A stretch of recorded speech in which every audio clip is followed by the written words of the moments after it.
it will probably buttress what the commissioner says, that some people have probably have an agenda and they're the ones pushing it. I just see it as another avenue for the feminization of crime, that everything that is bad is female. Because I haven't really heard that they arrested any jerry-curled head young men, but they've arrested a few. Or any rough-packing young men. But or old men as exactly. But they kind of picked up most women. So I see it as, one more time, putting a feminine face on crime, which is very sad, really. Okay, for me, apart from that, I also have a thing to say to the commissioner too, as regards if a rumor starts, I think the police are not supposed to jump on the rumor and start operating based on that, because, I mean, like you said earlier, you addressed the way you felt comfortable in, and some people thought they'd read somewhere or they actually for one of the few times when I was actually covered from top to toe. I'm so proud it was one of those times. Just to show you that there was there was no you can't get away. You understand? It doesn't matter, because I know that some people are using it to propagate their own particular personal agenda and saying, oh, so some people are dressed. It doesn't matter what you wear. Yeah, what I'm simply saying is that the police should not be seen as being the one to escalate whatever rumor. Yeah, they heard people saying, oh, this is what, I mean, there should be some kind of education, there should be some kind of way of passing information to them and making them realize that this has nothing to do with us. Don't get involved in it. So in a case where several cases have been reported of people being victims, then there's a problem with disseminating information within the force itself, which I think should be addressed. Commissioner, that we have done. I remember after I spoke to you, we did call an emergency meeting of all officers and men and take it very seriously that we are not going to allow anybody to spoil the good job we have started in Lagos State,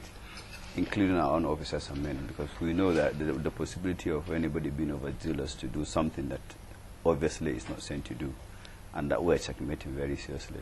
But it will go a long way if we have people complaining. It was done to me as so sport on so date. Then we take it up from there and show example to others, and we'll make it public that ABCD did so, and this is the punishment he got for what he has done. I wanted to state, I mean, because now that Commissioner mentioned it, I realized that, that we shouldn't wait until things happen to people who are notable before it becomes an issue. Because it was when it happened to, I'm thankful that I had actually started speaking about it before it actually happened to me. And then I blogged about it. We got people online to start talking. We started sending petitions and so forth.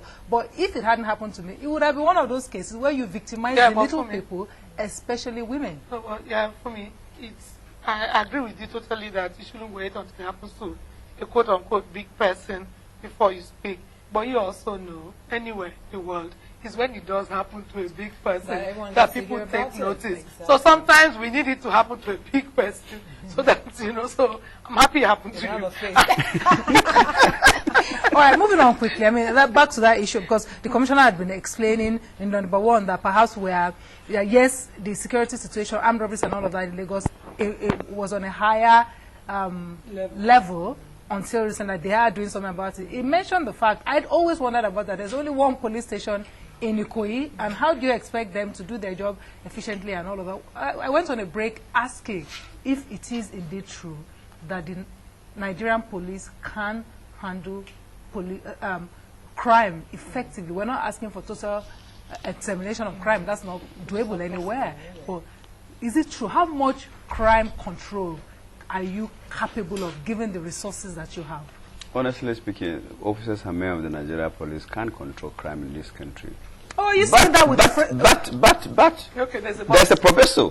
The professor is giving the nitty and gritty of logistics that is required in fighting crime, in policing, in safety matters.